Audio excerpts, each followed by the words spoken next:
আজকে তো স্বাক্ষর হয়েছে জুলাই সনদ, হয়েছে না? আমাকে কার্ড পাঠিয়েছে, আমাকে দাওয়াত দিয়েছে, আমাকে টেলিফোন করে খোঁজ নিছে যাবে কিনা, আমি যাই নাই, কারণ এটার ভবিষ্যৎ কি আমি তো জানি না। তো স্বাক্ষর অনুষ্ঠানে থাকার মানে আমার মেনে নেওয়া, কথা বলে না। অন্ধকারে কি আছে না জেনে আমি সমর্থন দিতে, তাহলে রাজনীতির নামে, সুশাসনের নামে, মানবিক বাংলাদেশ গড়ার নামে, বহুত্ববাদের নামে, বহু সংস্কৃতির নামে ওই রাজনৈতিক মহান উদ্দেশ্য সফল করতে যাইয়া শিরকি পদ্ধতি গ্রহণ করা, এটা হচ্ছে মদ দিয়া উজু করে নামাজ পড়ার মতো ভণ্ডামি, ঠিক কিনা বলেন? শিরক বাদ দিতে হবে। শিরক, লা ইলাহা ইল্লাল্লাহ, এটা বিশ্বাস করার মানে হচ্ছে আল্লাহ ছাড়া কারো ইবাদত করা যাবে না, আল্লাহর সাথে কাউকে শরীক করা যাবে না, ঠিক কিনা? আর মানুষ হয়ে অন্য মানুষকে আল্লাহকে বাদ দিয়া রব বানানো যাবে না। অর্থাৎ কোরআন সুন্নাহর বাইরে মানব রচিত কোনো আইনকে গ্রহণ করা যাবে না। পরিষ্কার কথা। হ্যাঁ প্রিয় ভাইরা, আজকে যারা এই যে গণতন্ত্র করে না, এটাকে সংস্কার করা যায় না? আমরা তো খেলাফায় বিশ্বাসী। খেলাফা প্রতিষ্ঠার আগে আমরা চাই আমাদের পক্ষ থেকে আলেমুল আমাদের বিরাট একটা দল সংসদে যাক, ঠিক কিনা? জরুরত মনে করে, কি মনে করে? কিন্তু জরুরতটাকে তো আদর্শ মনে করা যাবে না। আদর্শ মনে করা যাবে? তারপরে আমার পরামর্শ হচ্ছে, যারা জরুরত হিসেবে গণতন্ত্রকে লালন করেন, গণতন্ত্রটাকে এতটুক মডিফাই করেন যেন শিরক আর কুফর থেকে বাঁচা যায়। শিরক আর, আপনাদেরকে একটা তথ্য দিই আমি, কথা বলেন। ইংরেজরা যে গণতন্ত্র আমাদের শিখায় গেছে, ওটা ওইভাবেই আমরা ধরে রাখছি। আমাদের আশেপাশে পৃথিবীতে যত দেশ উন্নত হয়েছে, গণতন্ত্রটাকে ধরে রাখে নাই, গণতন্ত্রের ব্যানারটা রাখছে, শাসনতন্ত্র নিজেদের মতো সংস্কার করে নিয়েছে। যেমন সিঙ্গাপুর, কাছে না? এয়ারবাসে উঠলে 4 ঘন্টা লাগে যেতে। 1965 সালে স্বাধীন হয়েছে, আমাদের মাত্র 6 বছর আগে। দেশটা কোথায় গেছে? কথা বলেন। বলা হয় most richest and cleanest state in south Asia. এই দক্ষিণ এশিয়ার সবচেয়ে ধনী পরিষ্কার শহর হচ্ছে সিঙ্গাপুর। ওই দেশের একজন নেতা লি কুয়ান, এই লোকটা সিঙ্গাপুরের শাসন ব্যবস্থা নেওয়ার পর পুরা গণতন্ত্রটাকেই বদলাই দিছে। কি করছে? কিভাবে? সে গোটা সিঙ্গাপুরের মালিকানা রাষ্ট্রকে দিয়ে দিছে, ব্যক্তি মালিকানায় কিছু আর রাখে নাই। এটা কি গণতন্ত্র না সমাজতন্ত্র? কথা বুঝেন?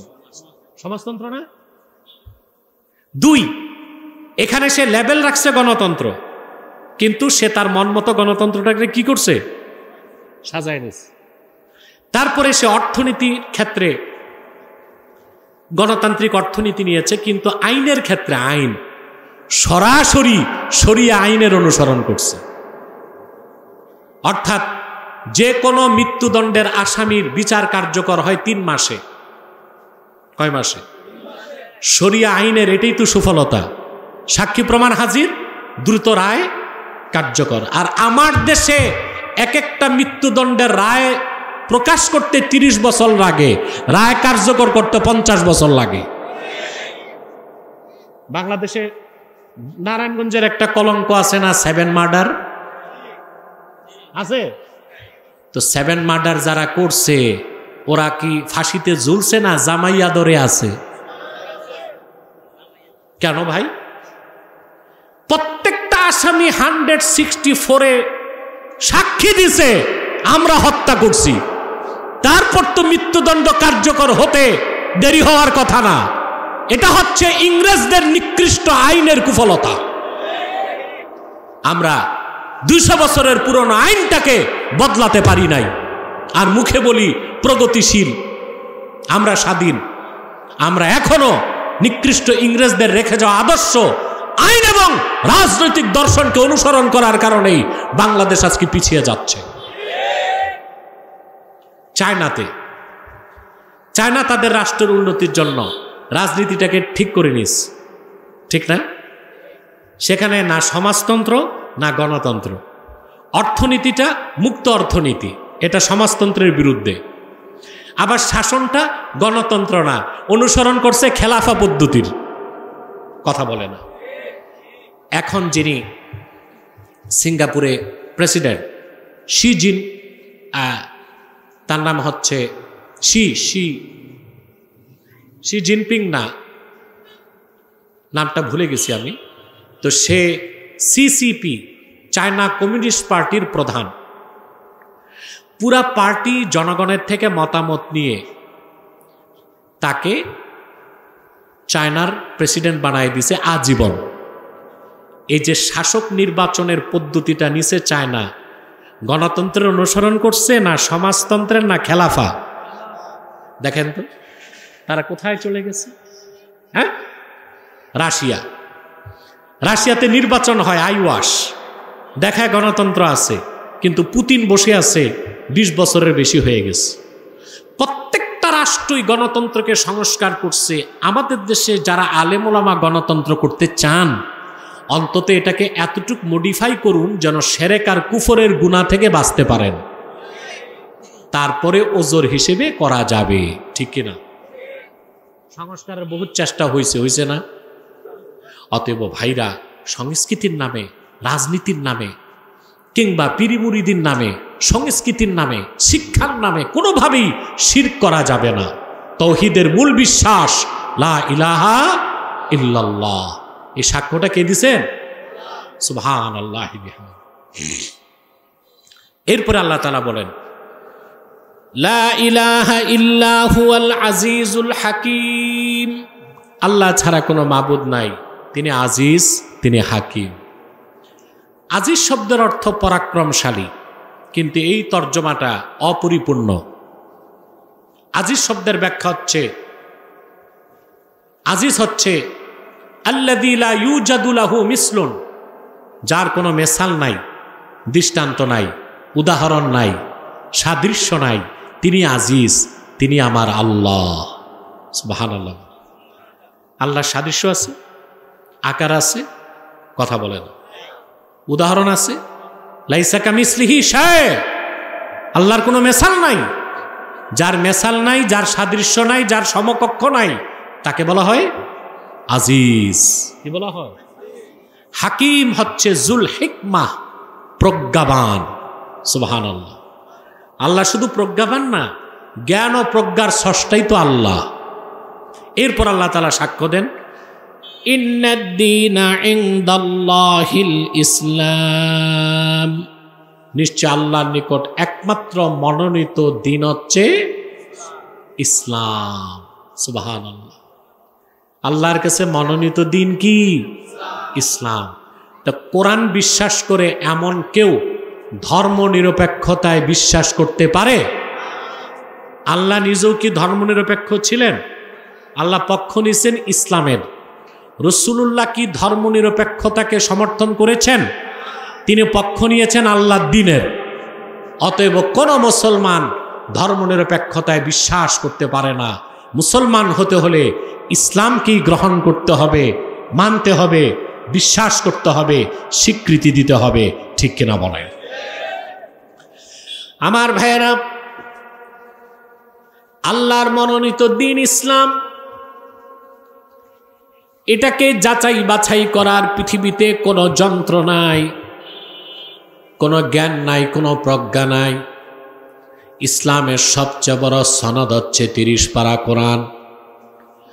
আল্লাহ যেভাবে সাক্ষ্য দিয়েছেন তিনি ছাড়া কোনো ইলাহ নাই, ওই একই সাথে তিনি সাক্ষ্য দিয়েছেন ওনার মনোনীত দ্বীনের নাম ইসলাম। ইসলাম হচ্ছে পূর্ণাঙ্গ জীবন বিধান। হযরতে আদম থেকে শুরু হয়েছে দ্বীনের দাওয়াত। একজন দুইজন নয়, লাখের উপর পয়গম্বর হাজার হাজার বছর দ্বীনের দাওয়াত দিয়েছেন। দ্বীনকে আল্লাহ পরিপূর্ণ করেন নাই।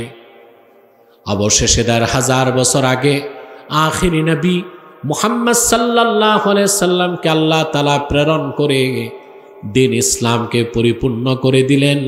আর দিন ইসলামকে আল্লাহ রাব্বুল আলামিন সকল দিন ও ধর্মের উপর বিজয়ী করে দিলেন। আল্লাহ রাব্বুল আলামিন বলেন,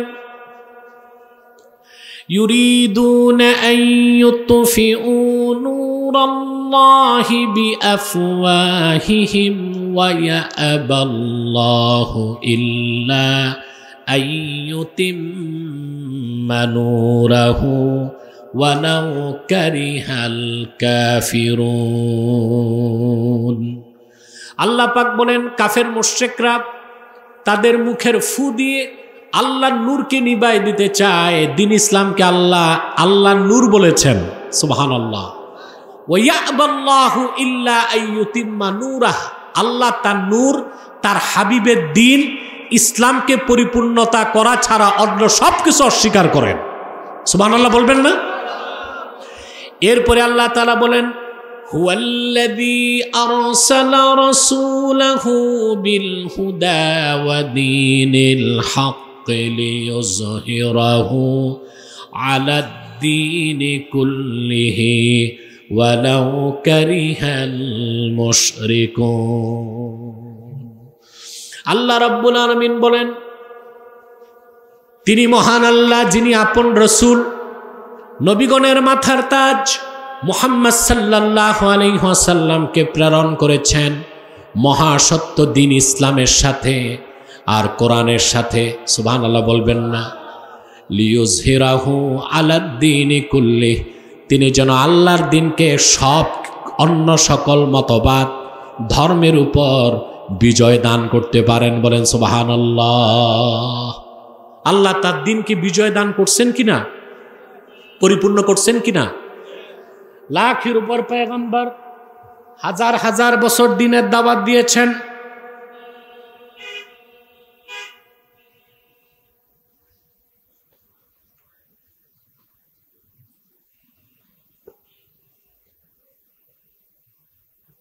কে প্রশ্ন করছে? লেখাই তো হয়নি, লিখা না পরিষ্কার ভাবে।